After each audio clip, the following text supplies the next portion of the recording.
Армысыңдар, құрметті білім алушылар. Астана политехникалық жоғарғы колледжінің алғашқы әскери және технологиялық дайындық пәнінің оқытушысы ұйымдастырушысы Бекбаев Дәурен Қапашұлы.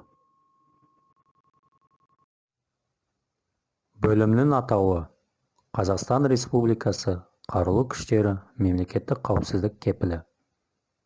Тақырыбы экстремизм және терроризмнің ұлттық қауіпсіздікке тигізетін салдары. Экстремизм түрлері. Сабақтың мақсаты білім алушыларды экстремизм және терроризм түрлерімен таныстыру. Экстремизм және терроризм туралы заңдарды білу. Терроризм актімен танысу. Ұлттық қауіпсіздік.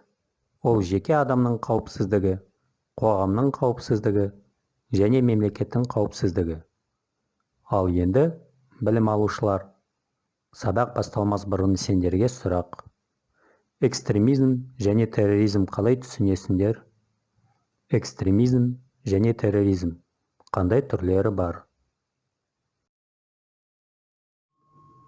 Экстремизмнің түрлері. Бүгінгі күні экстремизм және терроризм терминдері барлық адамдарға таныс. Экстремизм латын экстремус шектен тыс, яғни орталықтан ауытқу, әсіре әрекеттерге бару, жалпы тәртіпті мойындамайтын, өзінің пікірімен ғана іс-әрекет жасаушы дегенді білдіреді. Осыған орай экстремист бұл саясатта шеткері көзқарастарды ұстанатын жеке адам, адамдар тобы немесе саяси ұйымдар мен партиялар. Экстремизмнің, терроризмнің сипаты белгілері.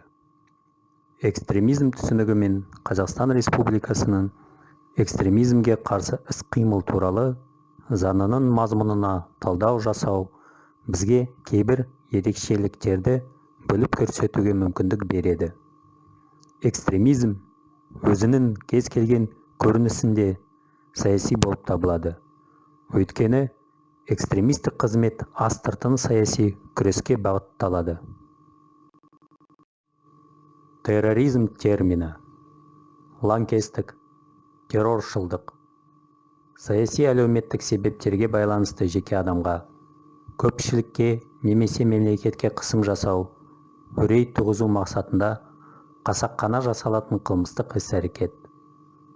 Терроризм латын сөзінен террор, қорқыныш, үрей, саяси мақсаты сылтауратып күш қолдану. Ұғым ұлы француз төңкеріс кезінде якобиндықтар жүргізген репрессиялық саясатты атауда қолданылды. Қазіргі кездегі террорлық қатерлердің өсу себептері.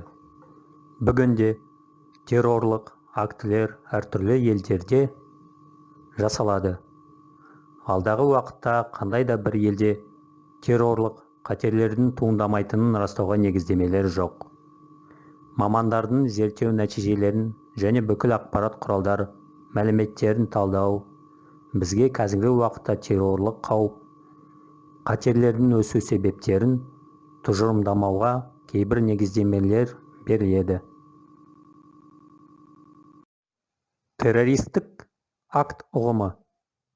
Террористік акт дегеніміз, ол мемлекеттік немесе қоғам қайраткеріне, оның мемлекеттік немесе басқа да саяси қызметін тоқтату үшін, немесе осындай қызмет атқарып жүргені үшін тек алу мақсатында оның өміріне қол сұғу, нұқсан келтіру болып табылады.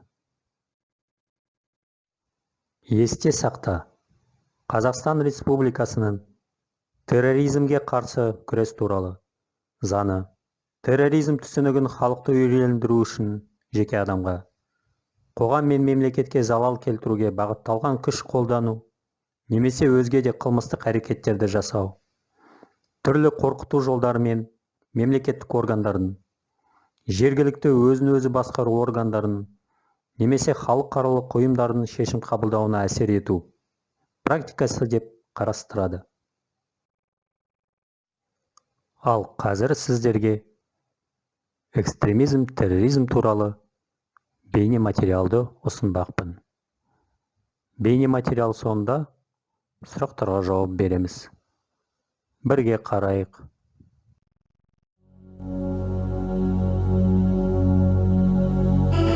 Террор.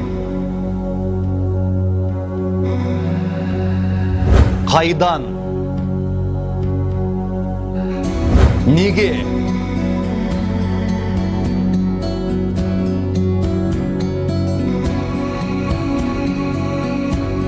Кім? Не үшін?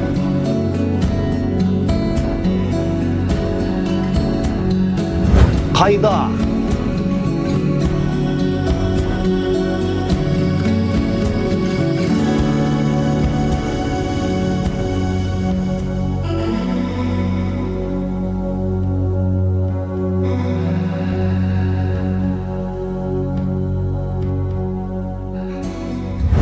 Қайдан? Неге? Кім? Не үшін? Қайда? Ақтау, 2010 жыл, 22 маусым. Қатаң тәртіптегі колониядан бір топ тұтқын қашты. Кейбір дерек бойынша кәнігі қылмыскерлер мен кісі өлтірген жазасын өтеушілер экстремистік негіздегі діни топ мүшелігінде болған. Алматы, 2012 жыл, 17 тамыз. Алматы маңайындағы Таң саяжай поселкесінде ішкі істер қызметкерлері арнайы операция жүргізді. Таусамал поселкесіндегі жарылысқа қатысы бар топ құқық қорғау органдарына өз еріктерімен берілуден бас тартты.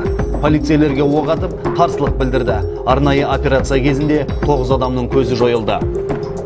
Ақтөбе, 2011 жыл, 17 мамыр. Қаланың нақ ортасында лаңкестік оқиға болды.